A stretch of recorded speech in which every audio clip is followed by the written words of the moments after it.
Hello and welcome to my video. Today this is going to be a controversial video, especially to a lot of the gaming world who were brought up on Nintendo and like Nintendo, because this video is going to be called Why Nintendo Are Crap. So the video is going to be called Why Nintendo Are Crap, and I'm going to explain why I think Nintendo are crap. Because if you go back to the history of Nintendo, let's start off with the NES, the Nintendo Entertainment System. Fine console, very, very good console, had very lots of good games on it. Mario 3 was a good game, Super Mario Bros. Was a good game. It had loads of other games on there that were good, but in theory, Nintendo were ripping people off. Their cartridge prices were ridiculously high. Like you're talking £50 in the 80s. £50 in the 1980s for a Nintendo cart? When in the UK you could buy ZX Spectrum games. Alright, Nintendo was more powerful, but ZX Spectrum games were like 50p on cassette compared to £50. This is a joke. And then Sega come out with the Sega Master System. And the Sega Master System was more powerful. And the games were £20 cheaper. So you're talking $29.99 compared to $49.99. Big difference when you get more power on the Sega Master System. So that's one of my things about the Nintendo, why they're crap, is they rip people off. They've always ripped people off, and they continue to this very day to rip people off. I mean, you look at the price of a DS game, you're talking £35 to £39 for a DS game. Unbelievably expensive for the power you're getting on the DS. It's nowhere near worth that. It's nowhere near it. Some of the games on the DS in terms of graphics, you could download it on a phone and have the same graphics. And the download on the phone is for free. And the DS are charging, Nintendo are charging you £39 for that sort of graphics on a DS. It's a complete rip-off. Now let's go on to the Super Nintendo. Did Nintendo stop the trend? No. Another good system, loads of good games, Donkey Kong Country, Super Mario World, and Zelda games and stuff like that. But did they stop the trend of ripping their people off? No. They decided to up the game cartridge to £60 and £70 if you have an FX chip in it.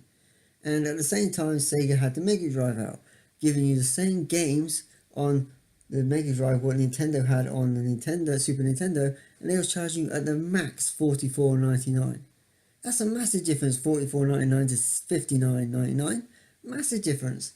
You're talking games like Street Fighter, Mortal Kombat. These games are like £15 cheaper on the Sega Mega Drive. Another Nintendo tactic, just keep ripping people off, keep ripping people off. And let's not talk about the picture quality. I mean, on the Nintendo Entertainment System and the Super Nintendo, they used an AV output, and the picture quality was nowhere near the standard of what Sega Master System and Sega Mega Drive were producing at the time.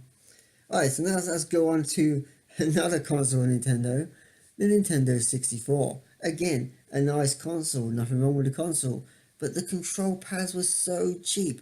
I mean, if you look at the Super Nintendo control pads, just look at the quality of those Super Nintendo control pads. Good quality pads. The NES pads, good quality pads. Then Nintendo said, we're going to give you this piece of crap plastic, what is called a Nintendo 64 pad. If you play with it too much, like the wiggly thing, it's going to break on you. You're going to have to go and buy another one. You know how much they charge for these pads? £30 for a piece of plastic, with the cheapest buttons you could ever imagine. And on top of that, the games for the Super Nintendo, the Nintendo 64, complete, utter rip-off. You're talking again £70 a game. You could buy the console for $99.99 at one point, and the game will cost you £70. You're paying £20 less for a video, £30 less for a video game. It's a complete, utter joke that Nintendo got away with this for so long. And let's go on to what I call the crap era of Nintendo. And this is why I call it crap era Nintendo. Alright, the GameCube was powerful. I'm not going to debate that. It was more powerful than the PlayStation. It was probably more powerful than the Dreamcast as well. I don't think it was as powerful as the original Xbox, but it was more powerful than the PS2. And yeah, okay, it was a okay system, but the control pad again, what a rubbish control pad. Why would you put out such a rubbish control pad like that? I mean, it was good quality. The control pad was good quality. This is Nintendo's first go at CD systems, but the games were rubbish. So all it did was give you the same games from Nintendo 64 on the GameCube. They didn't change anything.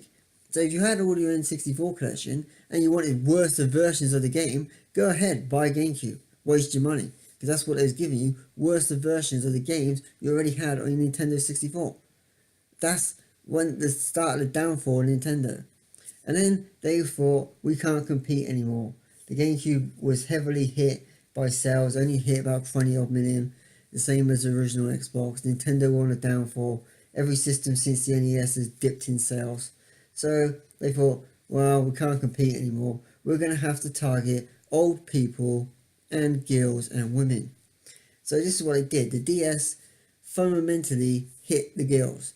I mean, I think there's a statistic out there that says 58% of DS owners, if not more by now, because this was a couple of years back, were women or young girls. So that was their new target.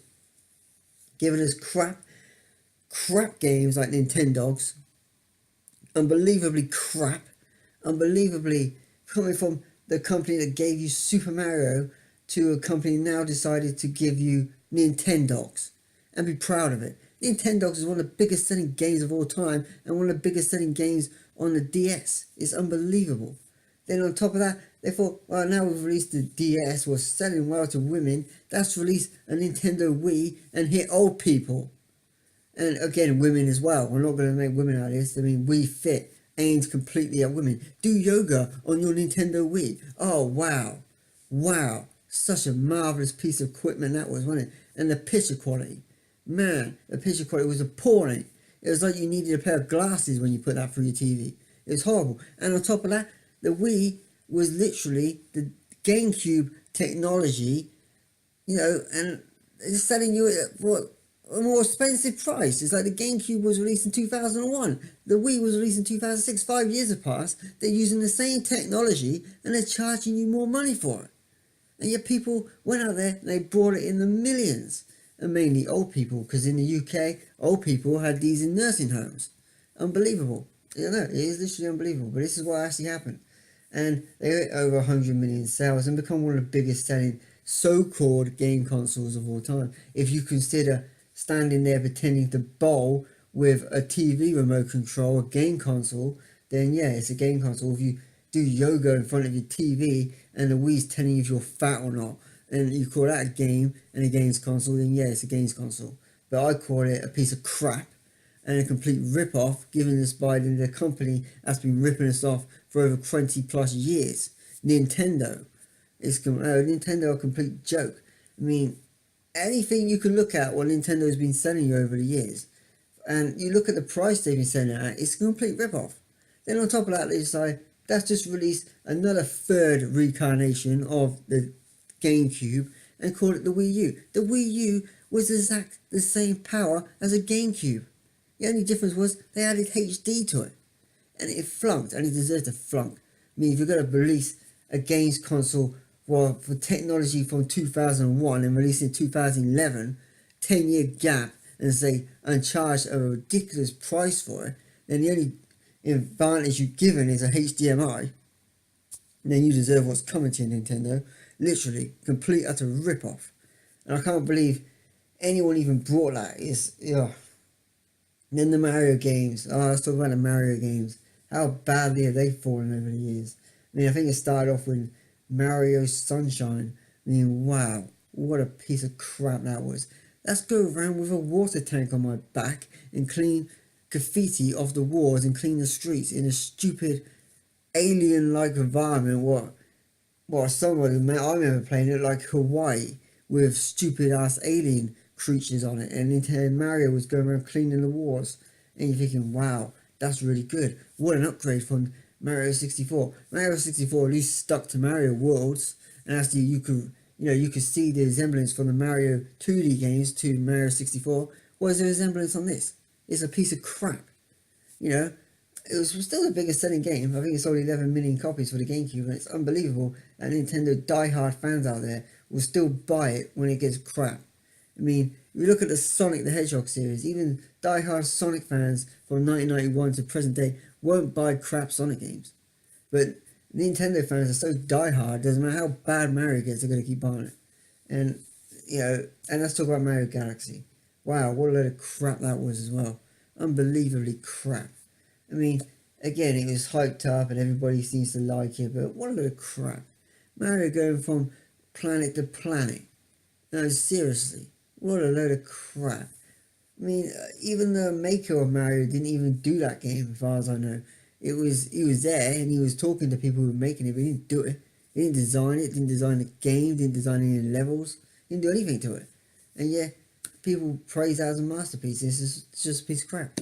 The whole system, the Nintendo Wii is a piece of crap, the Nintendo DS is a piece of crap, the Nintendo GameCube is a piece of crap, the Nintendo Wii U is a piece of crap, and the Switch, what's now out, is a piece of crap. It is weaker compared to the Xbox, it is weaker compared to the PS4, it's a piece of crap. And they charge you roughly the same money for it. You know, and people are like, oh, what, you seen the Zelda game? You seen how bad the graphics are on that Zelda game? It's a joke.